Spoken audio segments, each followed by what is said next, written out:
Hi, everybody. For this episode, we're joined by Clayton Bolton from St. Catherine, Jamaica. Clayton is a Community Engagement Exchange Program Fellow and was selected among 130 of the brightest future leaders from across 90 different countries.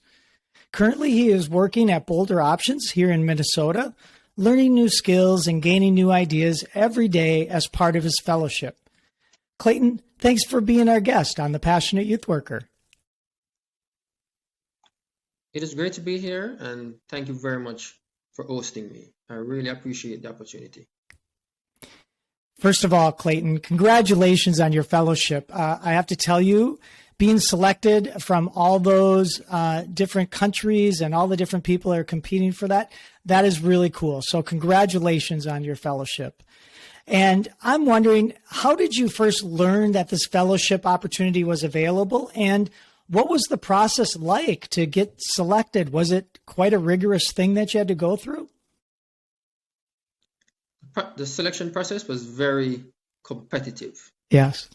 To be selected as a community engagement fellow, your application would have been reviewed by 5 different panelists of civil society, your application would have been reviewed by more than 5 independent panel of experienced civil society leaders in the United States of America, right? And going up against so many persons, as you have indicated, more than 4,000 persons would have applied. Wow. From more than 90 plus countries.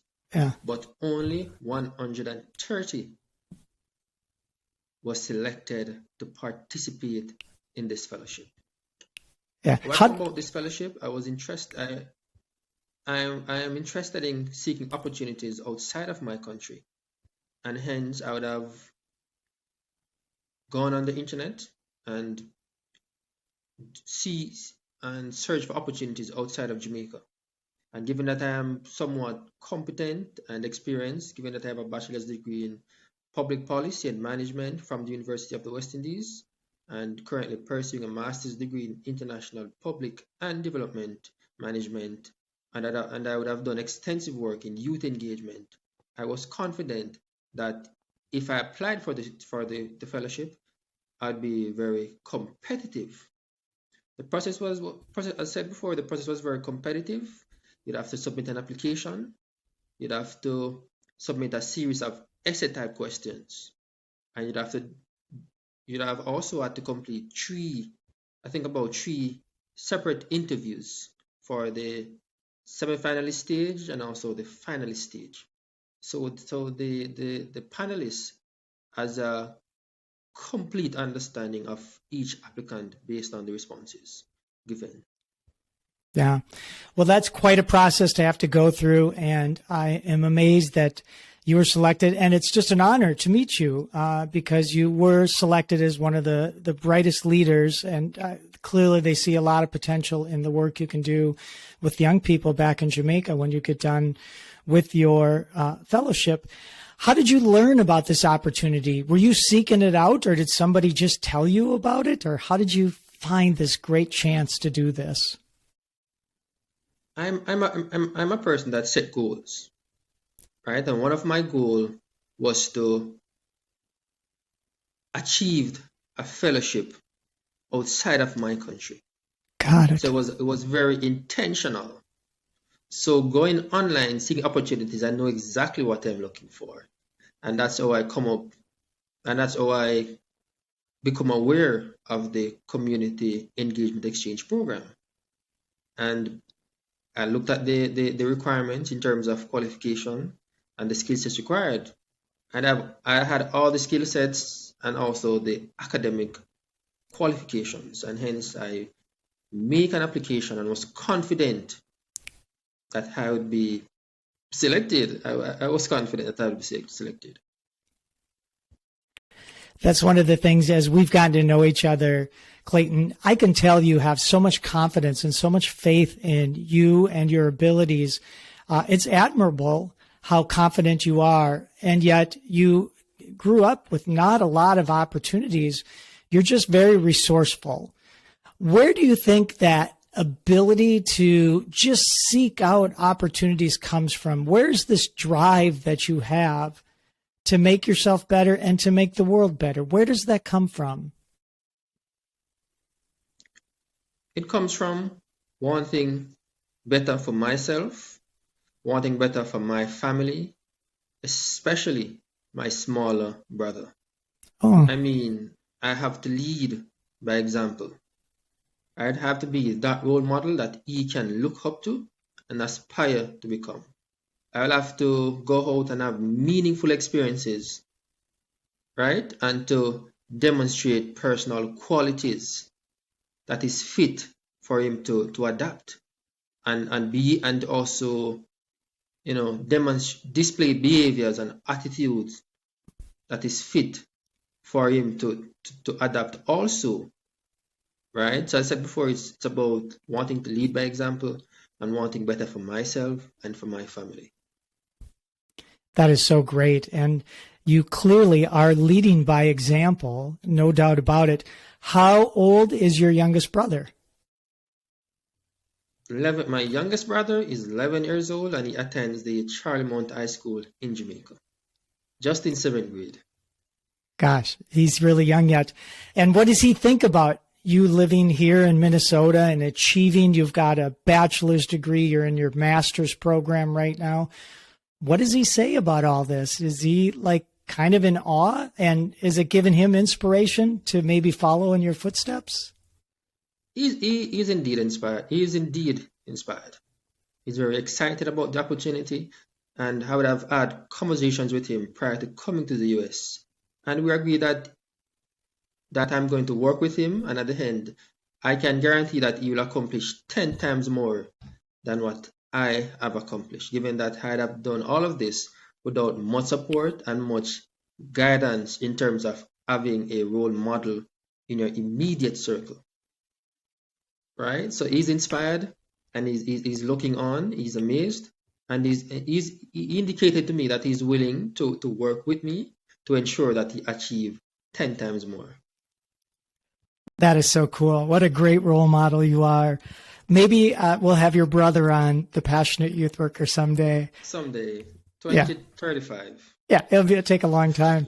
I might not be doing this still, but that is great. And I know your mother and father are loving, caring parents, but they didn't have a lot of money to be able to provide a lot of the opportunities that you have been seeking out. Can you talk a little bit about your mom and dad? What are they like? How influential have they been in your desire to do all these things? As I always say to persons who would have asked, oh, are you able to accomplish so much with so little? And I've always say to them, I have benefited from good parenting. Yeah.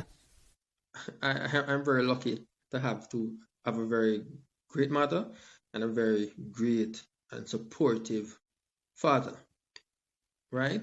They would have always trying to teach me or taught me the importance of having a good education, right? The importance of taking responsibility for my development and also always believing myself and knowing that I can achieve anything that I set my mind to. And if I work with the limited resources that I have, there's no limit to what I can accomplish. And they always talk about having good manners, good discipline, right? And having respect for others. And my grandfather, who would have passed 2 years ago, was very influential also. His favorite 3 words are, he must be a man of wisdom, knowledge, and understanding. And Nice. that resonated well with me, and it's something that I always remember, and it's something that I always try to have. Knowledge, wisdom, and understanding. And if you have those, there's no limit to what you can accomplish. What great words of wisdom. And so great that you're carrying that forward. Your parents sound just like wonderful people. They just have built such a strong, confident young man, and you who's willing to just take on and do whatever you set your mind to. Would you say you are more like your mom or your dad, or would you say their personalities are kind of evenly blended into you? I would say it's evenly blended. It's evenly blended. It's evenly blended. Both my parents are very caring, supportive, kind, helpful, and I take on those traits, those values very well. So the impact was even. The impact that they had on me is even. Both of them have been very influential. You probably could do just about anything you wanted in the world. You could be a doctor, a lawyer, a successful business person, but yet you chose to help other people and give back. And in particular, you have a focus on young people. Can you tell the listeners why young people is your chosen profession, why you're going to do all this to help them versus some other pursuit? I think working with the youths is very important, given that youths are the future, right? And if we don't equip the youths with the requisite knowledge, the requisite training, the requisite skill sets, and with good moral principles, the future would be at risk, right? So I'd have made a decision to have meaningful experiences to share with these youngsters, create quality learning engagements, right? To conduct myself in a way that is meaningful, that they can emulate, that would aid them in becoming contributors to national development and facilitators of national development, right? So it's always good working with youths because I am securing the future, ensuring that they maximize all their learning opportunities, that they understand the importance of believing themselves, the importance of having a good secondary education, and the importance of knowing and wanting to improve the situations that they came from. Yes. Beautiful. And you are such a role model, just leading by example. So you're doing that for your brother, and you're going to do that for endless numbers of young people in the future here, where you can give them that same inspiration and tell them, even though you might not have all the opportunities in front of you, if you have confidence, if you have the knowledge, the wisdom, and the understanding, you can kind of accomplish anything you want. And you're going to bring that so forward to young people. They're just going to feel that energy coming off of you. It's going to be wonderful. How did you first start working with young people? Was it your first job, or were you volunteering? How did you know you wanted to work with young people? I started working with young people after let me go again. I started working with young people after leaving high school, right? Mm-hmm. I knew I had the potential to excel from very early in my life. However, I would say I did not act on that on the potential. Okay. Right. I started taking my personal development very late. However, I was able to bounce back and to do well. Right. So knowing that there are other youngsters who are talented also, but they might not be in a supportive environment. They might not have the resources. And as such, they might be using it as an excuse to not do, for example, to not to do well in their education. So knowing my experience of being a talented child, but I was not excelling as a child, right? Mm. So it was for me now to go back into these schools and to ensure that these students are reminded that not being in a supportive environment, not having all these resources that you need, probably, for example, for school, not having a lot of money, right? Those are not reasons to not to perform, right? Because if you don't have a lot of money and you don't have all the resources that you need, but if you are resourceful, you can use those resources at the best of your ability and affect the necessary changes in your life. You can be committed to your personal development. You can be committed to accomplish a good secondary education. And by demonstrating that high level of commitment, you will be able to achieve. So it was about sharing my experience to inspire and to encourage other youths. Beautiful. Clayton, it's hard to believe we have to take a break already, but we'll be right back after this short message. Clayton, right before the break, you were just talking about how you were so inspired to go back into the schools and share what you know now with young people to ensure that they can move on and be successful. I'm wondering, when you work with young people, what do you think is something unique about you, Clayton, that you bring to your work with young people? What is something that's just inherently you're good at that you can offer to young people? I think it's the habit of being resourceful, Yeah. and that is being able to achieve a lot with very limited resources, right?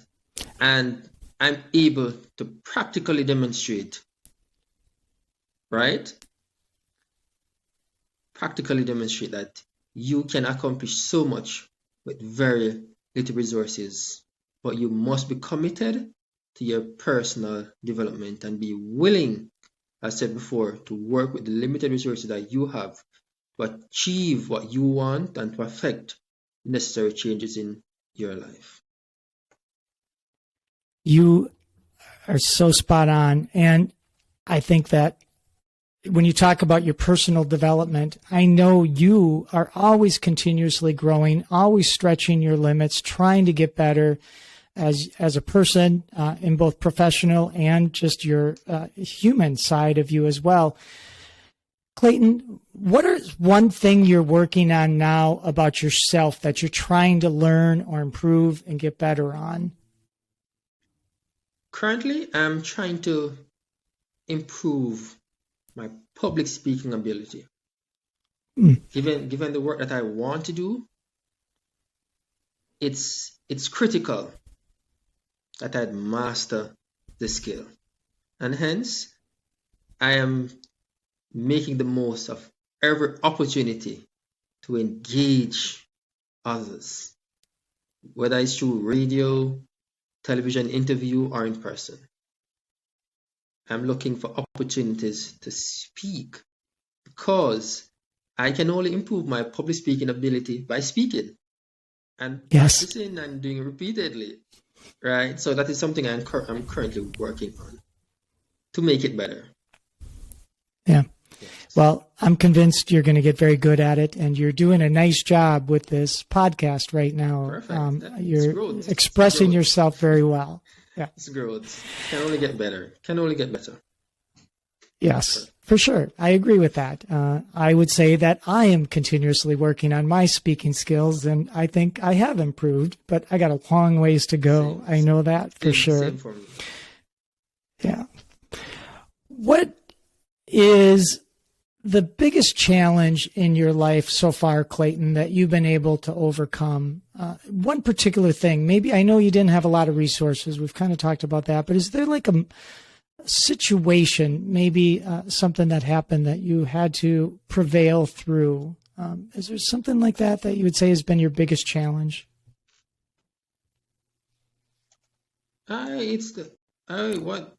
I think my biggest challenge so far is really not being able to access many opportunities inside.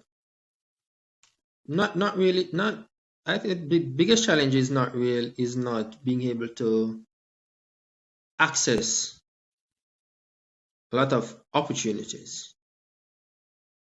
And I think it is not because I'm not qualified, but in Jamaica, opportunities are very scarce, and Hmm. hence, youth unemployment is a major problem.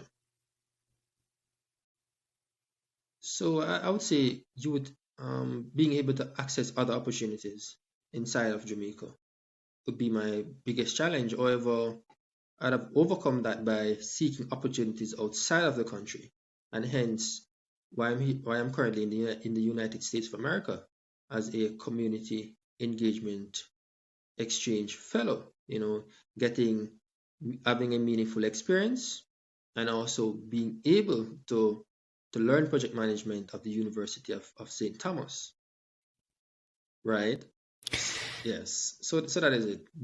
Not being able to access opportunities, and hence I was forced to seeking opportunities outside of Jamaica. Now that you've worked with young people and you're have that set as your direction, what would you say to people who don't do this work, who don't understand what it's like to support young people and encourage them? What don't they understand about what it takes to be a good youth worker? I think they need to understand that, you know, paying the influence forward is something that we should do as young professionals. We Hmm. should always go back and give back to our community and give back to others. And that doesn't always involve money. It can just be sharing your experience, right? Creating opportunities, creating opportunities for youths, right? And also valuing investments in their education. You can just simply go to a school and talk and have a conversation with the kids, with the students about valuing their education, using social media in a very responsible way, and a conversation around how can they develop themselves personally, right? That is giving back. It's a form of being socially responsible, right? And also it's more about ensuring that these youngsters develop needed skills that will secure employment, and that will lead to improved productivity. And once you have more young people being employed, it means that you're enhancing human and social capital.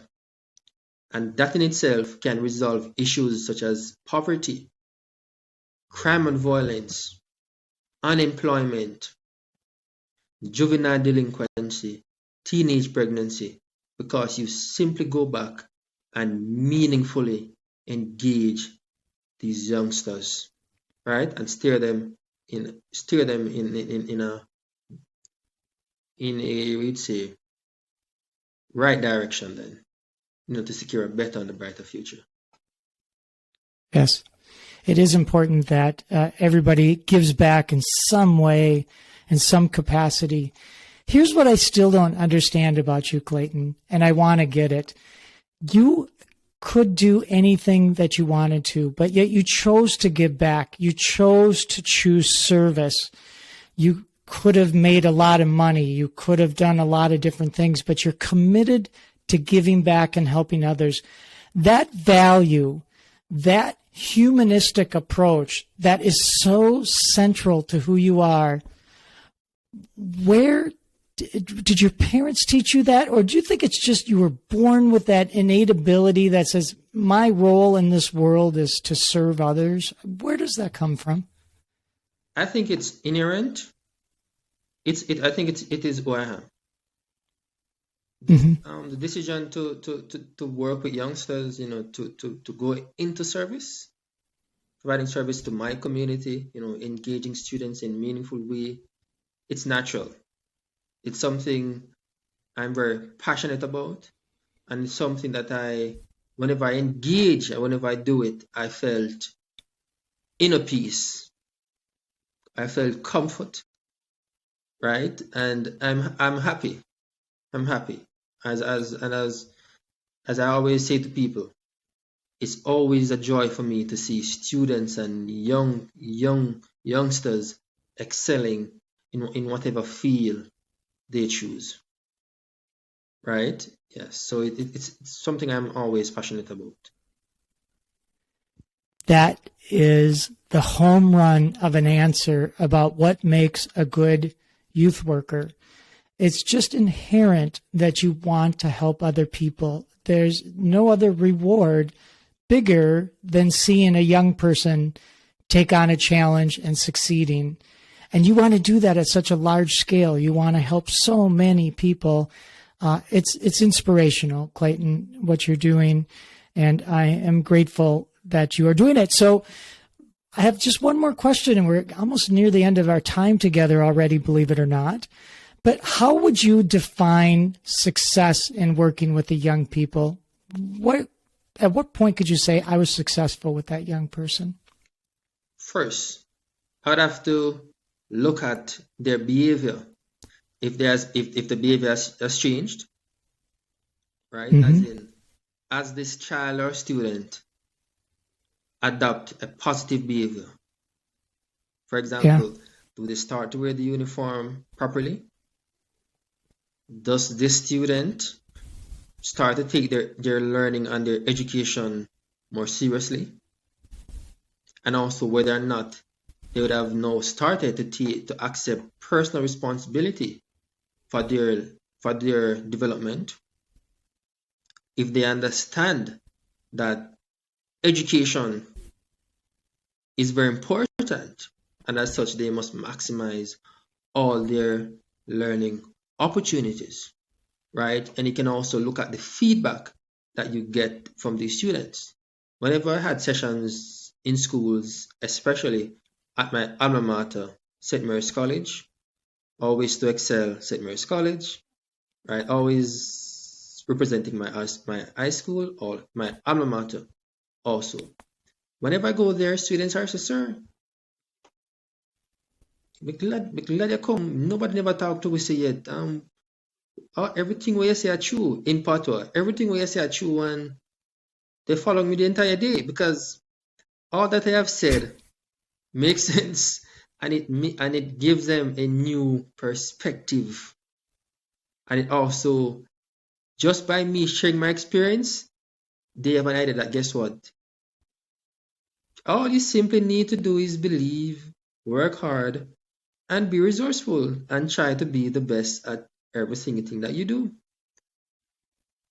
Yes, so that's how I measure the impact and measure the success of what I'm doing. I think that's a wonderful way to measure your success. And it's interesting, Clayton, for our listeners who are only listening and not watching the video, your face lit up when you were talking about young people and how they are gravitating towards you and how you know you're making an impact. I can tell it's in your heart, and I can tell you're going to do great things. And it's been absolutely wonderful having you as a guest on the podcast. I've learned so much about your strength, your courage, and your resourcefulness. And your parents have done just a wonderful job raising a wonderful human being that has chosen to give back to his community. And you're going to make Jamaica a much better place for generations to come. So thank you for being a guest, and thank you for all your work you're doing now and you're going to do in the future. Thanks again for the opportunity, and all the best. Clayton, before we go, I always like to give the guest the last word. So I'll end with this question. What words of wisdom or inspiration would you like to leave with the listeners? Firstly, I'd encourage all the listeners, especially youths, to take responsibility for their career growth, for their personal development, to be resourceful, to maximize all their learning opportunities, and most importantly, continually push the boundaries, not to show others what they can do, but more crucially, to show themselves what they can achieve, and that they should always excel.